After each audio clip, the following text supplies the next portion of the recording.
So first and foremost, obviously being in Western North Carolina, Mark Meadows played a big role in Western North Carolina. Do you have any insight on how he's adjusting to his new position as Chief of Staff?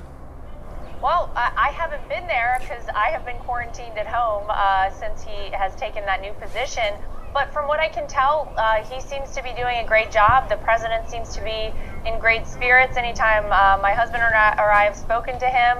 And I think you see, with Kayleigh McEnany now as the new press secretary, she's been doing a great job. So I think on all fronts, it seems like, things are firing on all cylinders there at the White House. Maybe Mark had something to do with that. All right, I'm going to turn you up just a little bit here. When it comes to large gatherings, right? Let's move more so to the campaign trail and 2020. Large gatherings aren't allowed in many places. The rallies have been a big part of the president's campaign. What is the strategy moving forward? Look, we're kind of waiting to see, I guess, exactly what happens with this. We're obviously in uncharted territory. No one ever expected for the entire country to find itself in this place. And so as far as the campaign goes, we're waiting like everyone to see if we're going to be able to have these rallies. We know that the president loves to go to a rally. We know that the people of this country love to go to Trump rallies too. We get 3 and 4 times the capacity of each venue, RSVP-wise, every single time we hold a Trump rally. So we're sort of waiting to see what happens. But in the interim, we have shifted our campaign completely virtual. So in about 24 hours, we shifted from the old-fashioned way that we campaign to having everything 100% digital, and we host events every night at 8 p.m. We call it Team Trump Online. We get around 1 million unique viewers for each event, and it's been going really well. So if that means that ultimately we can't go back to having Trump rallies and we have to perhaps have a virtual rally, we will be prepared for that. But of course, we hope that's not the case. He's obviously still traveling. Do you know what he's doing to make sure that he is staying safe? Oh, the president? Yes. Look, he makes sure that everybody who's around him has been tested for coronavirus. Anyone who knows much about this president knows he likes to wash his hands very often. He's always been into clean hands, making sure that everything is sanitary. So he's actually one person from day one that I said, you know what? I bet if this has to do with hand washing, he's going to be okay in this because he's always been a very good hand washer. What about a mask? Is he wearing a mask? I think that if he found himself in a necessary mask-wearing situation, he would wear one. That said, like I said, whenever people are going into the White House, I think they're all getting tested. I know the Secret Service gets tested, all the people that are in there. So given that, and given that the people that are around him, I don't think have had it, I don't think have it now, I don't think that he would need to wear one necessarily in the Oval Office or perhaps in the press briefing room. But if he found himself in a situation he needed to wear one, I'm sure he would.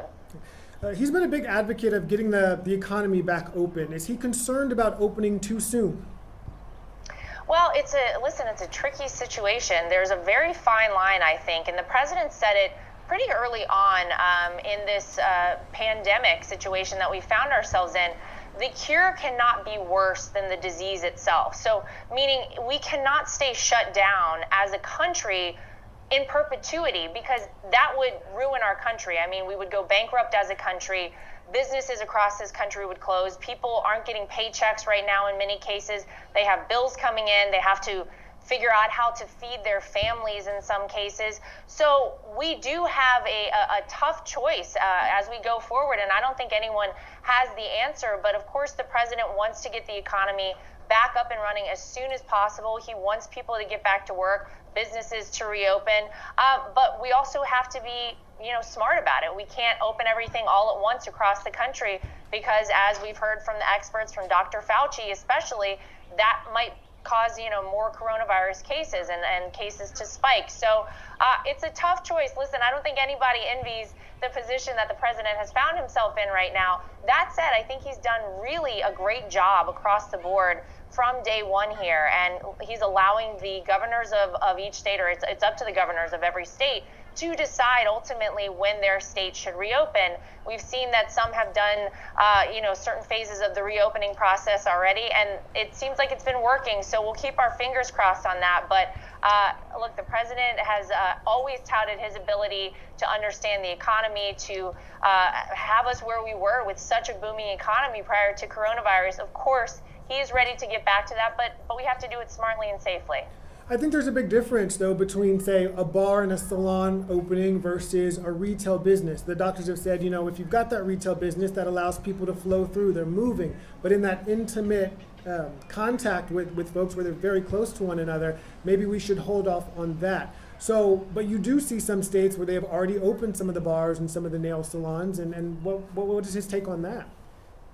Well, look, I do think that there's some personal responsibility that we all have as citizens of this country and citizens of the world. We have to look out for one another. And at a certain point, I think people have to take this into their own hands and say, you know what, if I feel like it's safe enough to go out to get my hair cut, which I would like to go do as soon as possible as a woman, I'm sure a lot of the ladies out there appreciate that, then you know what, maybe we're willing to take that risk. We have to see how it goes, and maybe it'll be okay.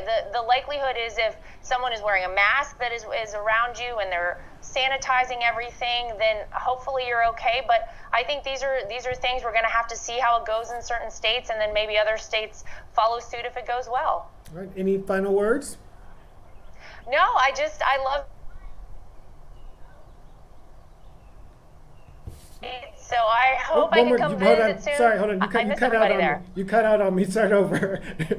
Oh no, It froze. I just love the state of North Carolina, obviously, as my home state. I was planning on getting back there with my two kids, because we all know the summer months in North Carolina, especially where I'm from down on the coast, are so nice. So I'm hopeful I can get down there soon. But until then, hi to everybody in North Carolina. I miss you so much. And one more thing, actually, since I've got you. Are there any plans for him to come to Western North Carolina? Sorry, say that again? Are there any plans for him to travel to Western North Carolina? Oh, for the president? I don't currently know about any plans, obviously, from the campaign side. He isn't really doing any traveling for us. In terms of official events, I guess that's a possibility. North Carolina is a very important state, so we'll have to see. I don't know about any plans right now for him to get there, though. All right. Thank you so much, Laura. I appreciate your time. Yeah, nice to talk to you. Thank you.